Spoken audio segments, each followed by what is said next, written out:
Oh boy, it ain't clickbait. I apologize, but this ain't clickbait. So let me get you started with a little bit of backstory. I was driving down the road. Me and some of the guys were driving down to a restaurant in order to eat some dinner because we haven't hung out in a while, so we figured might as well go grab some dinner. I was beside Gavin's GTR. We were making a pull, and I stopped at right around like 80 miles an hour, so we slowed down. Everything was fine. Just cruising down the highway. Give it about 3 minutes. Truck running perfectly fine, good power, just like it always has. Next thing you know, the check engine light comes on. The truck starts misfiring, and then it bogs down and dies. After it bogs down and dies, try to turn it on again. So turn on the truck again. I'm still rolling on the highway with the clutch pushed in. Turn the truck on. It does turn on. It turns over. It just goes round, round, round, and then just comes back and dies. So I let out the clutch in 5th gear just to try and bump start it, because keep in mind I'm on the highway rolling with the clutch in. It's a manual truck. As soon as I did that, I heard knocking noise.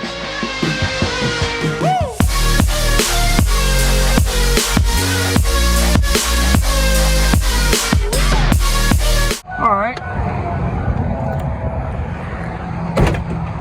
Power stroke things have been happening. All right, didn't blow that, didn't blow that, that was a boot, didn't blow that, and seems like I didn't blow that. Let's check the dipstick. All right, so the oil level in this thing is good. I actually do not have any idea why she's not turning on right now.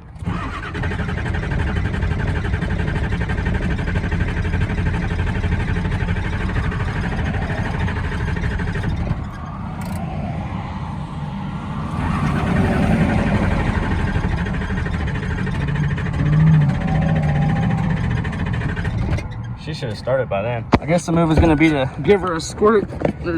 She's not starting any other way. So let's give her a kick start. Man, slow down.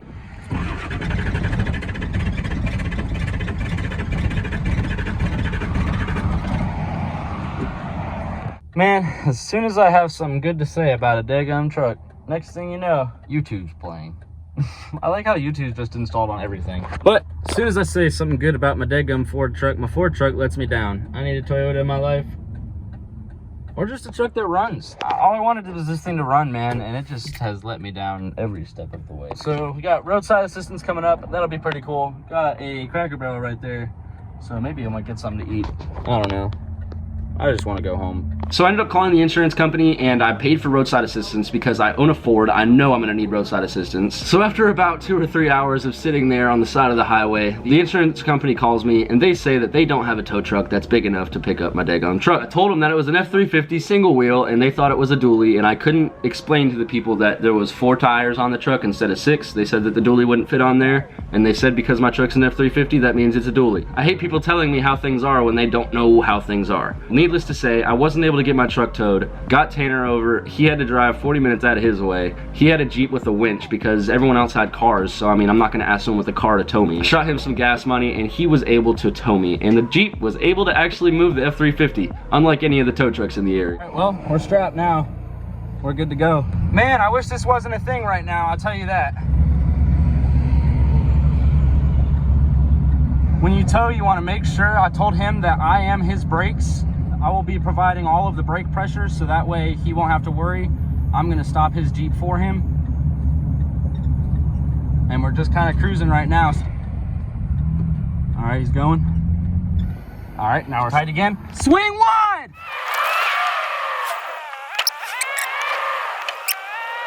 In the Harbor Freight Academy parking lot. Have a good night, truck. I'll see you in the morning.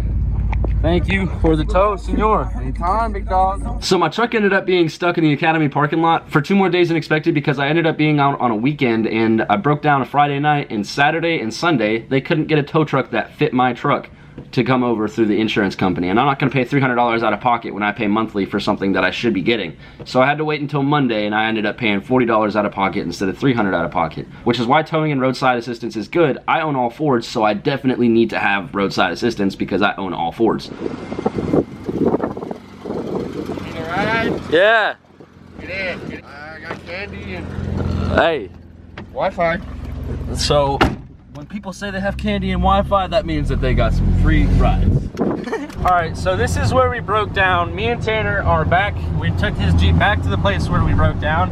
This is where the truck was dead the other night, right here, right in front of the Cracker Barrel.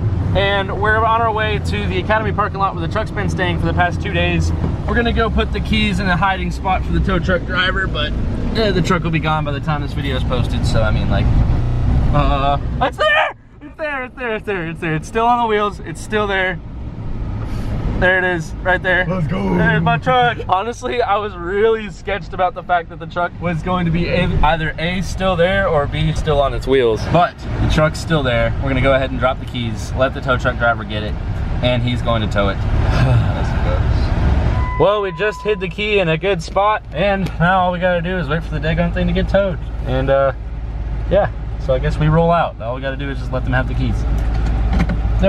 So after I dropped off the keys, the tow truck driver went ahead and picked up the truck, but that'll be in the next video. However, earlier that Friday, I got this. What's going on, guys? So this morning I got some news, and it was pretty much Caleb knocking on my bedroom door saying, hey, there's two dudes like just looking at your cars outside. And I was like, okay, that's kind of weird. So I walked outside and I seen they were actually taking pictures of my cars outside.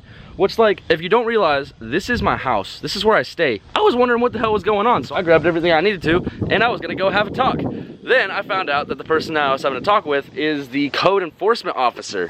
Figured out that all of my cars are illegally parked inside my own driveway. So I own a New Edge Mustang, I own another New Edge Mustang, and me and Caleb have this Mustang. I'm paying him for this Mustang, but this is Caleb's Mustang, which technically I guess we can say is mine right now.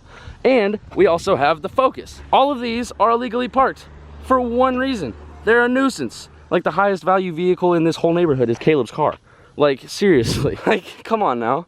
We're trying to make a city look nice. The world is literally falling apart, and literally worried about making my cars look good inside of a driveway in the middle of the ghetto, bruh. Why take our money whenever you could take people that are actually breaking the freaking law's money? I have 4 cars parked inside my own driveway. You know, it's gonna be $300 per tow, so that would mean $300, $600, $900, $1,200, $1,200 to get my cars out of a towing yard because they just need it out of my driveway because it's connected to the road. And there's nothing wrong with this car. There's nothing wrong with this car. I can push it through the gears without using the clutch. I could drive that car technically if I wanted to. That car drives perfectly fine. There's nothing wrong with this car.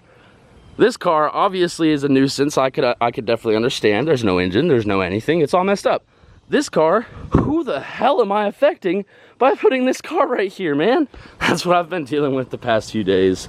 It's one of those things that really, really sucks because if you also see my truck's not there, so you know it blew up. So like, I'm dealing with a lot of stuff, and then the city wants to come in hot and say that I can't park my own cars in my own driveway, that I pay my own rent for. All they want is our money, and we pay them with our tax dollars. So we pay a guy to take money from us so we could pay him again. This sticker I'm about to peel off, hopefully it peels off well. These stickers are literally known to do this. Like, what the, seriously? Really? This is how they design these stickers. I looked at the officer right in the eye and I told him, I was like, you know what? You're not putting a sticker on this car. It sucks not being able to park my own cars in my driveway because they don't have a license plate on them because I can't afford to get it done. I'm sorry that I flipped over a truck when I was younger and now I have to pay $400 a month for insurance for liability for a 2005 Ford Focus base model. But that's how life is sometimes. Sometimes life really sucks. You gotta just be positive and you gotta look at the upside of things. But man, it sucks when the people that are supposed to be on your side are trying to take your shit from you just so they can make $1. But that's the world we live in today. So at the filming of that video, that was the day before we ended up getting the truck back when I filmed that, and I was very heated because I was just kind of frustrated at the whole process of everything going on. Technically, the law states that if the car doesn't have a license plate, then it is not a roadworthy vehicle. If it's not a roadworthy vehicle, then technically it's a nuisance because it's not a car that can be driven on the road, so technically under law it's a nuisance. That's the code that the city runs by, and it actually ended up working out not in my favor. I have too many cars and not enough space to store them. So currently I'm kind of trying to figure out what my options are there. We're definitely going to persevere past this, guys. This is a little bump in the road, and it's kind of a big bump because my truck broke, kind of blew up. I think it might have some bottom end issues. I really hope it doesn't, but it might. The cars are all getting towed if I can't figure out somewhere else to put them, and I don't really have any other space for them. And on top of all of it, my daggum bicycle got stole. It was a bicycle that I got actually a long time ago whenever I first met Gavin. Me and our buddy Austin bought the bikes from a thrift store for $4 each and rode them around, and I've been riding that bike around town, actually riding it a lot, and I've probably put over 500 miles on the daggum thing just riding around because I like riding bicycles. I have a background in it. But either way, I found the bike was gone, but someone left another bike that had the chain all messed up in my front yard, and the bicycle that was left, I actually just left it in the front yard because I figured that something would happen with it. But Sean ended up pulling up and Wait, what did you say, Sean? No, I ended up just pulling up and dude was like, I don't want no static, I don't want no static. Like, I was like, man, I'm pretty sure the bike is messed up. You can probably have it. Poe probably doesn't care. Poe was asleep at the time. I was trying to get him on the phone. So I was like, yo man, you can have the bike. Just ask next time before you just start taking somebody's bike, which it wasn't technically Poe's. Somebody just left it there in place of the bike. Yeah, I inherited it, but yeah, he inherited it from another bike being stolen in the first place, but 2 bikes got stolen. So yeah, the bicycle being stolen thing, that's really not even that big of a deal. That's just like, that's life, bro. I live in a neighborhood that's not the best. I'm 21 years old. I live completely off of YouTube. It's my full-time job, and I don't have the most amount of subscribers, but I also have enough to be able to keep steady and keep delivering content to y'all. I wanted to end this video on a note of everything is kind of going a little sideways, but at the same time, guys, it's gonna be a ride that y'all are gonna be here with, and we're not stopping by any means. So press the subscribe button, press the like button, show some support, send the freaking comments down there. Thank y'all very much for watching. Have a great one. Remember to freaking send it. Be great. Or shipped it. Or yeah, just shift it.